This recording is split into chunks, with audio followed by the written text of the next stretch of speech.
Seni ukir Jepara yang hingga saat ini masih diminati tidak terjadi begitu saja.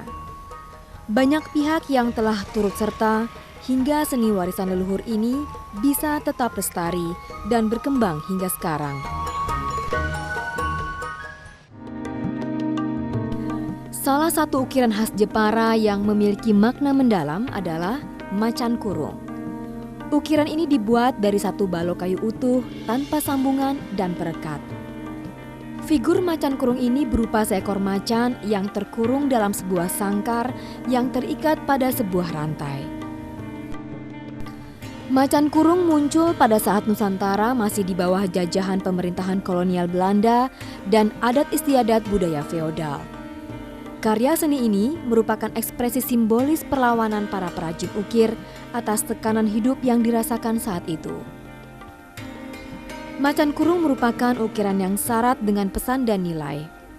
Secara filosofis, macan adalah makhluk liar sebagai simbol liarnya hawa nafsu yang harus dikurung dan dirantai. Pendisiplinan hawa nafsu menjadi pesan utama ukiran macan kurung. Di samping itu, macan kurung juga merupakan pesan protes keterkungkungan budaya dalam masyarakat yang terjajah.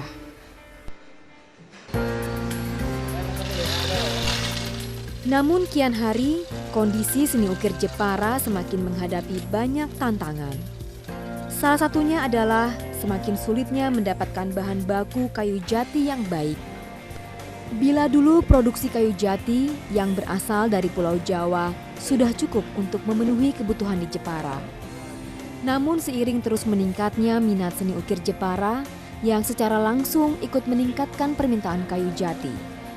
Sementara produksi kayu jati dari Pulau Jawa makin lama makin sedikit. Sehingga untuk memenuhi permintaan seni ukir Jepara, para perajin ukir harus mendatangkan kayu jati dari Sulawesi dan Kalimantan. Untuk kayu, ya, sekarang memang yang untuk diameter besar tidak semudah seperti tahun 70-an, 80-an. Sekarang paling banter ukuran 60-70 itu di Jepara ini ya. Nah, untuk mengatasi permintaan yang besar-besar, biasanya pengrajin itu menyambung kayu. Ukuran 45 sambung jadi 2 hingga mendapatkan diameter yang besar.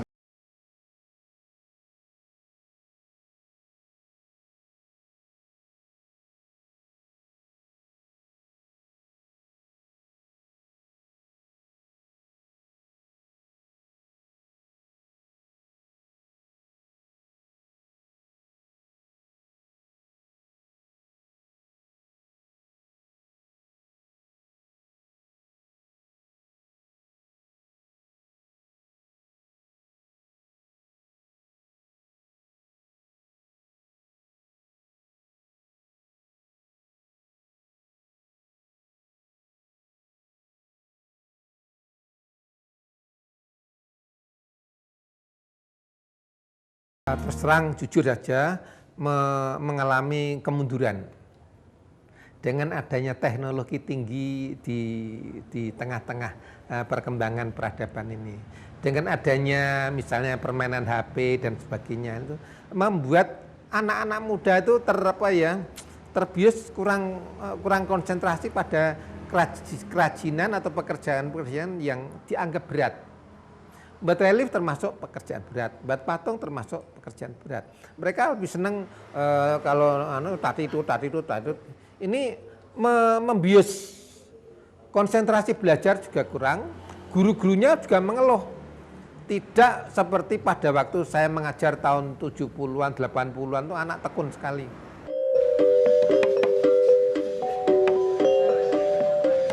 Sesungguhnya pendidikan seni ukir secara formal sudah cukup lama dimulai di Jepara.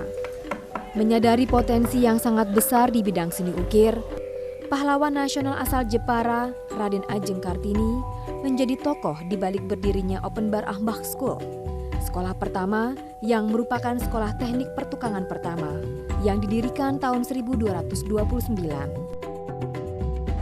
Keberadaan ukir dirasa oleh Kartini itu agar bisa ditingkatkan sebagai agar bisa digunakan untuk menopang kehidupan.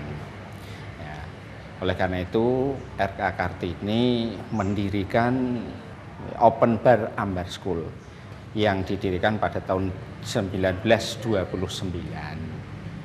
Jadi pendirian Ambar School itu sebenarnya adalah bentuk dari apresiasi pemerintah Belanda terhadap ukiran di Jepara.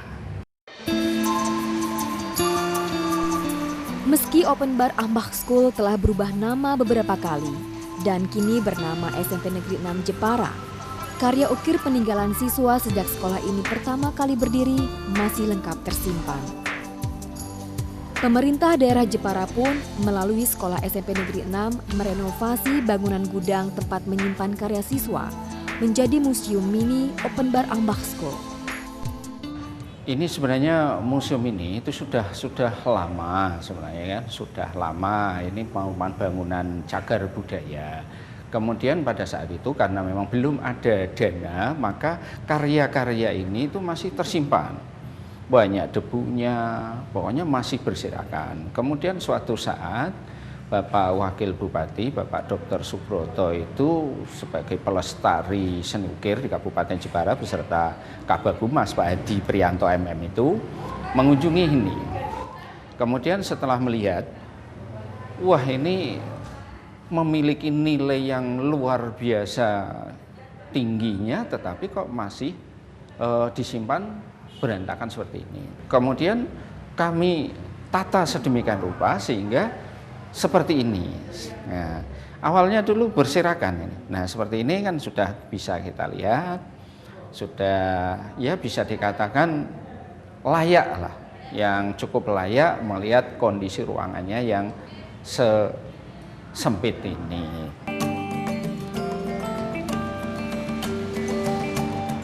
Untuk meningkatkan kecintaan generasi muda Jepara terhadap seni ukir, maka Pemda melalui Dinas Pendidikan Kabupaten Jepara mendorong SMK Negeri 2 Jepara untuk membuka jurusan seni ukir. Bulan April kemarin mensosialisasikan tentang diberlakukannya Perbup nomor 10 tahun 2014 ini, kami launching sekalian bahwa SMK 2 dibuka kembali jurusan khusus ukir. Untuk semakin meningkatkan terciptanya sumber daya manusia, khususnya di seni ukir Jepara, pendidikan ukir pada tingkat yang lebih tinggi pun dipersiapkan. Salah satunya yang terdapat di Universitas Islam Nahdlatul Ulama Unisnu Jepara. Mulai tahun 2005 ini menjadi S1 dan ketika menjadi S1 ini menjadi familiar sehingga berlahan tapi pasti dari dulunya yang dari 20 menjadi 40 terus naik sampai 2013 ini sudah menuju ke 100. Anak-anak itu awalnya kurang tertarik terhadap ukir itu sendiri.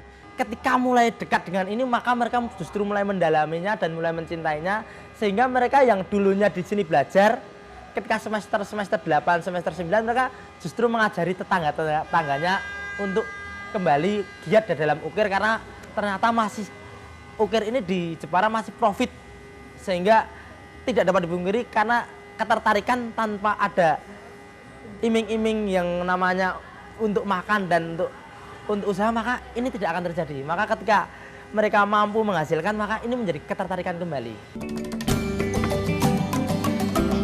Respon positif dari berbagai pihak berdatangan sejak dibukanya jurusan ukir pada tingkat perguruan tinggi. Ekonomi Jepara ini ditunjang paling besar adalah melalui dunia ukir ini sendiri.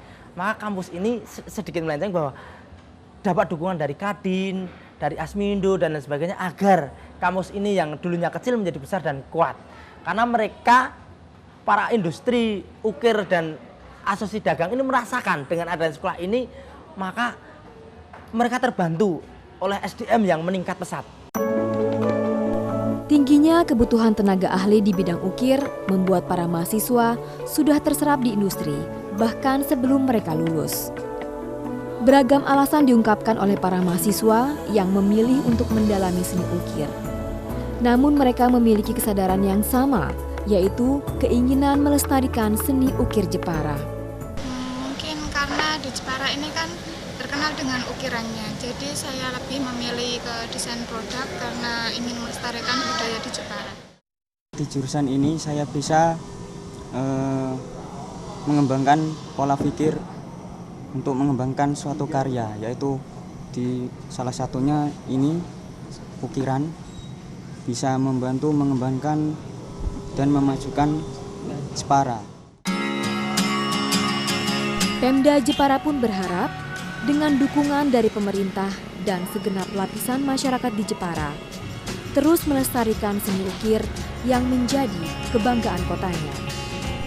Harapan kami ukir ini bisa betul-betul tumbuh dan berkembang. Jadi yang sudah ada ini memang betul-betul dikembangkan, mulai dari masyarakatnya sadar bahwa dengan ukir itu masyarakat Jepara bisa hidup makmur, sehingga masing-masing bisa mengambil bagian dari masyarakat pengrajinnya, dari senimannya betul-betul berkarya, kemudian pemerintah daerah juga mendukung dengan berbagai hal. Insya Allah ke depan ukir tambah maju pesat. Seni ukir Jepara tidak hanya sebuah karya seni, namun juga cermin budaya Jepara dan juga bangsa Indonesia. Merupakan tugas bersama untuk terus melestarikan seni ukir Jepara sebagai sebuah karya seni bangsa.